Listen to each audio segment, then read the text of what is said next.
ស្ដីបងប្អូនទាំងអស់គ្នាថ្ងៃនេះខ្ញុំលើកមុខម្ហូបមកមុខទៀតហើយចែករំលែកដល់បងប្អូនទាំងអស់គ្នាណាបងប្អូនមុខម្ហូបនេះគឺត្រីយើងយកត្រីប្រាក្បានត្រីផ្ទក់ក៏បានបងប្អូនយើងយកមកចៀនហៅថាត្រីប្រាចៀនទីជីទឹមឆាយនេះជីទឹមឆាយបងប្អូនណាហើយយើងចាប់ដើមដំបូងណាបងប្អូនតែយើងបាក់ក្តៅហើយបងប្អូនយើងត្រីប្រាខ្ញុំទិញមួយមកកណាពុកទៅវាមានខ្លាញ់យើងស្ដាយខ្លាញ់ហើយខ្លាញ់ត្រីប្រាអត់អីដែរកូនអត់នេះអត់មានអីទេយើងយកមកដាក់យើងសិនបងប្អូនដើម្បីយើងខ្លាញ់យើងស្រង់ឲ្យយើងជំហៀវខ្លាញ់យើងចេញហើយបងប្អូនយើងដកកាក់វាចេញមកហើយវាអត់បានគ្រប់ទេយើងចាក់ប្រេងឆាចូលលាយបងប្អូនដាក់ច្រើនតិចណាបងប្អូនមិនបាច់ដាក់ខ្លាញ់ច្រើនដូចខ្ញុំក៏បានដែរណាយើងដាក់ខ្លាញ់ច្រើនវាក៏ហមល្អវាអត់ខ្លោចណា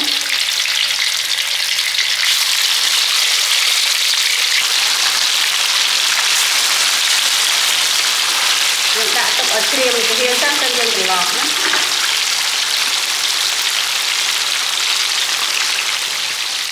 ត្រីយើងត្រៀមឲ្យជាហើយយើងត្រឡប់វិញណាបងប្អូន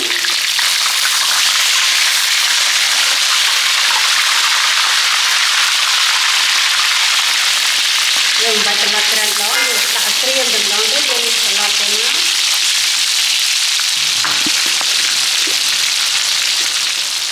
ត្រីចៀនយើងបានឆ្អិនហើយបងប្អូនយើងអាចស្រង់មកយើងដាក់នឹងជាលពាក់អញ្ចឹងបងប្អូនឲ្យវាស្រក់ខ្លាញ់អស់សិនណាrồi hãy dừng nè chiên mình to tiền rồi hốt chân phải ọc cây dừng nhé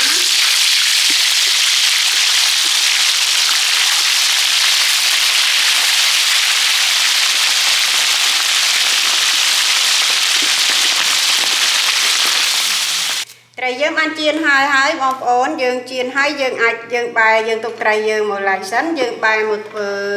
thực cây á bông ổn thực srop đó nè chị tập 4 dương đặt tiền ai cần máu dương đó dương chặt prên trà mình tập mới dương chặt prên trà tỉnh máu đó làm bày dương linh tầm sò dưỡng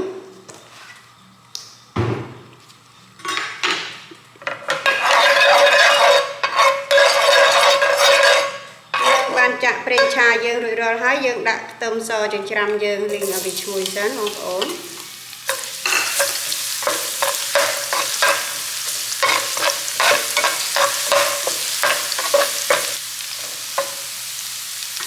tràn sần máu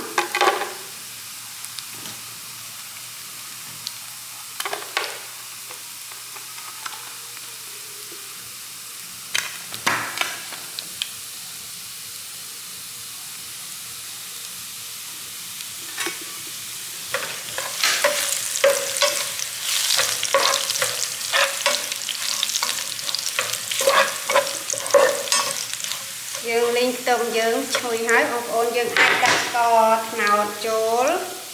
có nào chô mà sập rìa bài nó nè ông ôn dương đặt co dương ở bị chui sấn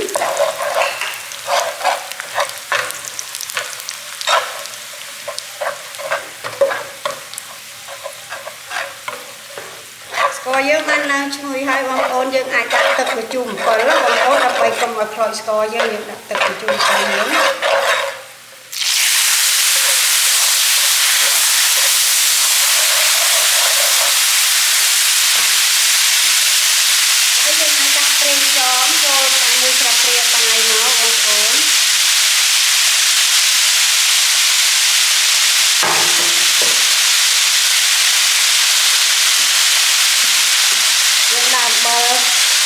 là sạch rìa máu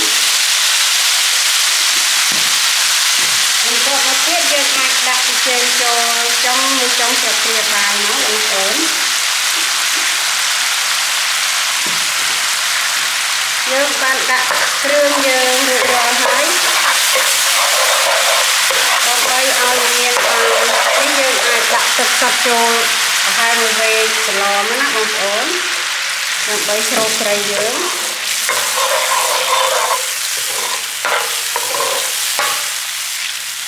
យើងដាក់ហើយយើងទុកទឹកយើងអត់ពុះសិនយើងមកធ្វើយកជីទឹមឆាយបងប្អូនអានេះហៅឈ្មោះជីទឹមឆាយមិនមែនវ៉ាន់ស៊ុយទេយើងហាន់ជាកង់ចេះមក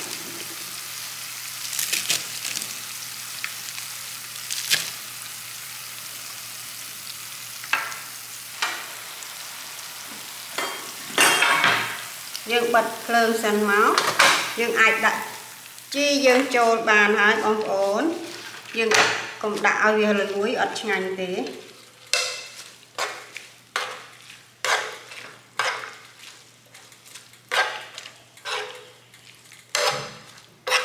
បើបងប្អូនជួយចេះញ៉ាំម្ទេសឬ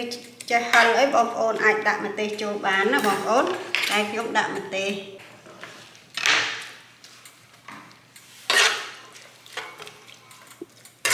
យើងអាចចាក់ស្រូបពីលើត្រីយើងបាន